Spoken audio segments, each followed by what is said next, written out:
Assalamualaikum warahmatullahi wabarakatuh.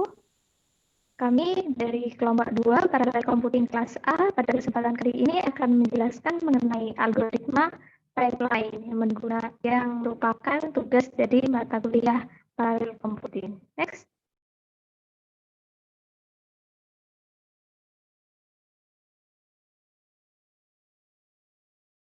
Baik, sebelumnya perkenalkan anggota kelompok kami.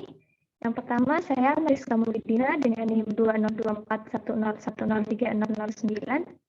Lavanda Lutfi Rahmandani dengan NIM 202410103015. Ilham Adi Kusuma dengan NIM 202410103034. Rehan Atala Azhar dengan NIM 202410103055. Dan Ervasi Aulia Pratama Iman dengan NIM 202410103065. Next.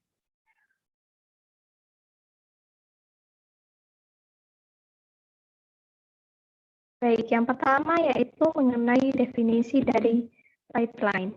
Nah, pipeline adalah suatu cara yang digunakan untuk melakukan sejumlah kerja secara bersama, tetapi dalam tahap yang berbeda, yang dialirkan secara kontinu pada unit pemrosesan. Dengan cara ini, maka unit pemrosesan selalu bekerja. Nah, sederhananya atau contoh kesehariannya seperti ini. Misalkan ada 3 proses tahapan atau filtering A, B, C seperti itu.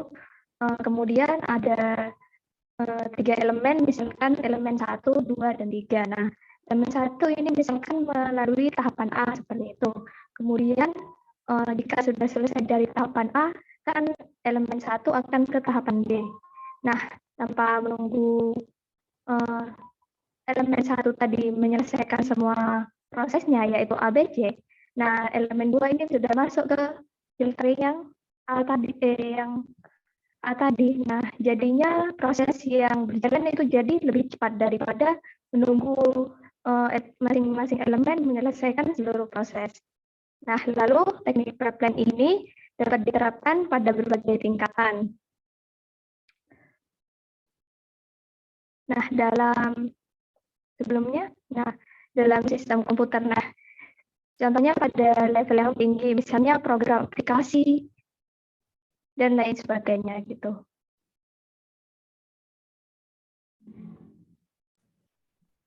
Oke, untuk cara kerja mungkin dengan mengambil instruksi dari pipeline tadi, yaitu melakukan proses buffer yang pertama. Kemudian ketika tahapan kedua ini bebas, maka tahapan pertama mengirimkan instruksi yang dilakukan buffer tersebut. Jadi pada saat tahapan kedua sedang dieksekusi, sedang mengeksekusi instruksi, maka tahapan pertama memanfaatkan siklus memori yang tidak dipakai untuk mengambil buffernya, seperti itu. Jadi untuk proses pertama memanfaatkan siklus ini yang tidak dipakai untuk mengambil dan buffernya dan melakukan buffer untuk instruksi berikutnya, seperti itu. Kemudian lanjut.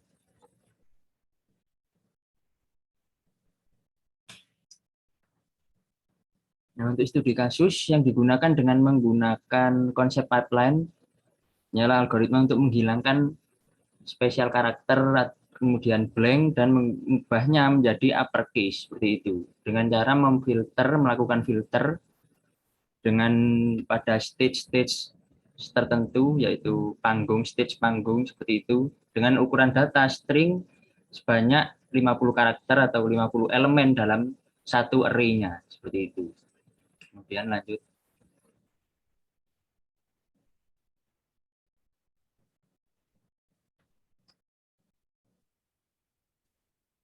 Nah, berikut ini merupakan implementasi dari studi kasus sebelumnya pada Java, yang dimana kita di sini terdapat 3 filter, yang dimana telah disebutkan tadi bahwa ada filter uppercase, filter remove special char, ini seperti tanda tanya, tanda seru, tanda hubung, dan lain-lain.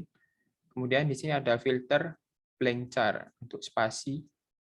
Kemudian dari ketiga filter tersebut, dalam prosesnya kita juga menghitung waktunya, yang dimana waktunya pertama nanosecond kita ubah, kita bagi per 10 menjadi millisecond. Lanjut. Nah, setelah program itu mencari range 50 tersebut, memfilter Wait. 3 filter tadi. Salah itu. Itu belum di refresh. Wait. Masih. Nah, berikut ini merupakan output yang dari kode yang saya jelaskan sebelumnya, kode program yang saya jelaskan sebelumnya di sini. Setelah program itu memfilter string sebanyak 3 filter tadi, yaitu datanya sebanyak 50 char atau elemen, diperoleh hasil jika menggunakan sekuensial. Waktu yang diperlukan untuk menyelesaikannya itu sebesar 5.689 millisecond. Sedangkan jika kita menggunakan pipeline, itu waktu yang diperlukan itu sebesar 1.556 millisecond. Sehingga selisih waktu sekuensial dan pipeline adalah 4.133.000 millisecond.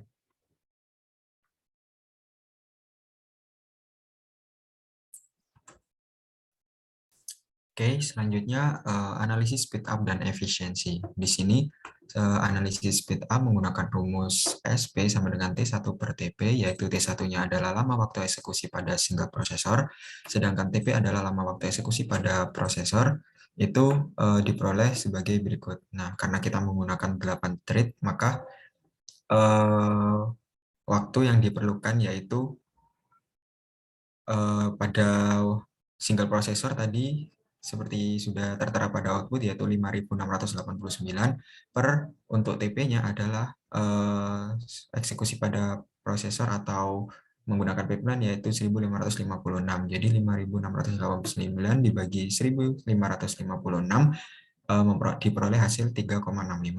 Selanjutnya untuk efisiensi diperoleh dari rumus SP per P, yaitu SP adalah nilai dari speed up-nya, sedangkan P adalah banyaknya prosesor.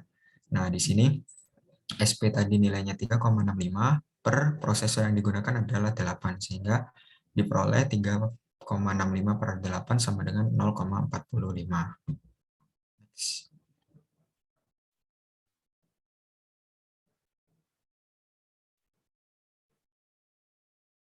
Oke, kesimpulan. Jadi, pipeline adalah beberapa combinational circuit seperti penambah atau pengganda yang dapat dibuat lebih cepat dengan menambahkan lebih banyak sirkuit. Jika pipelining digunakan sebagai filter, hal itu dapat menghemat sirkuit atau kombinasional yang lebih kompleks. Pemrosesan dapat dilakukan lebih cepat dikarenakan beberapa proses dilakukan secara bersamaan dalam satu waktu. Seperti itu. Next.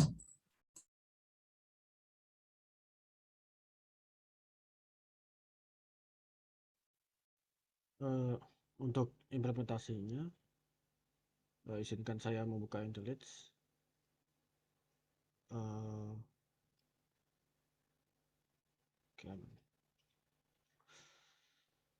Di sini ada beberapa folder. Jadi kita punya folder ini untuk array-nya dan untuk codingan pipeline-nya terpisah. Lalu untuk codingan array seperti biasa kita punya satu kelas main.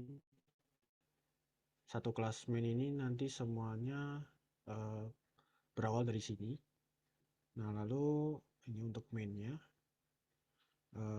Untuk codingan filternya diberi nama stage 1, di mana di setiap stage ini ada algoritma untuk setiap filter yang sudah tadi dipaparkan sebelumnya.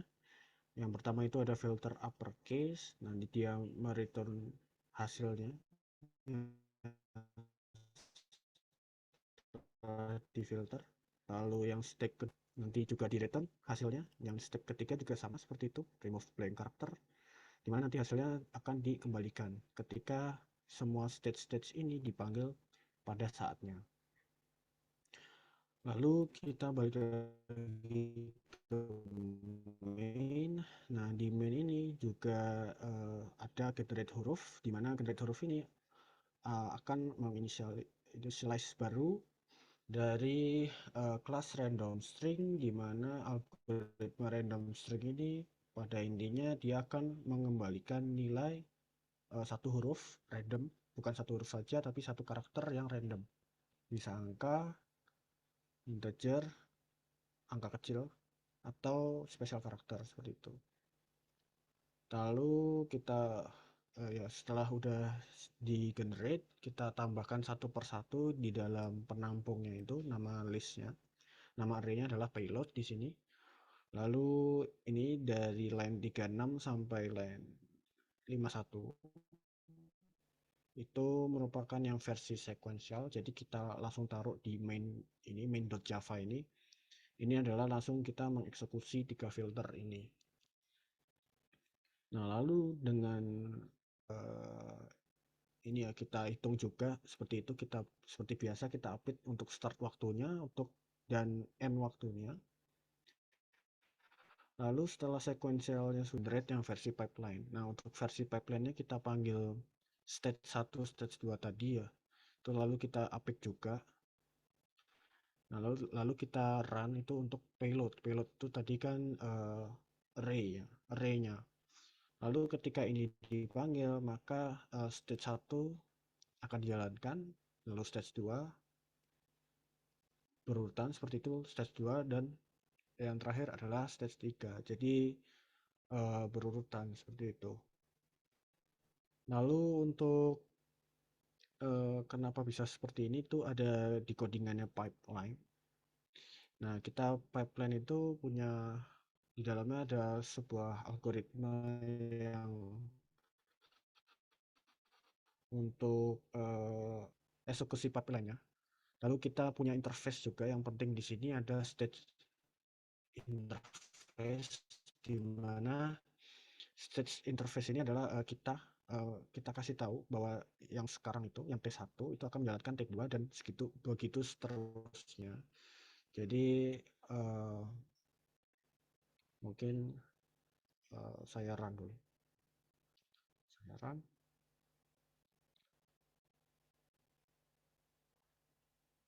Ini jadi hasilnya kita punya array. Pada awalnya kita punya array yang aslinya, lalu kita eksekusi secara sekuensial dan secara pipeline, di mana menghasilkan hasil yang sama ya array-nya, tapi dengan waktu yang berbeda seperti itu. Mungkin sekian dari kelompok kami yang bisa kami paparkan. Kurang lebihnya mohon maaf. Wassalamualaikum warahmatullahi wabarakatuh.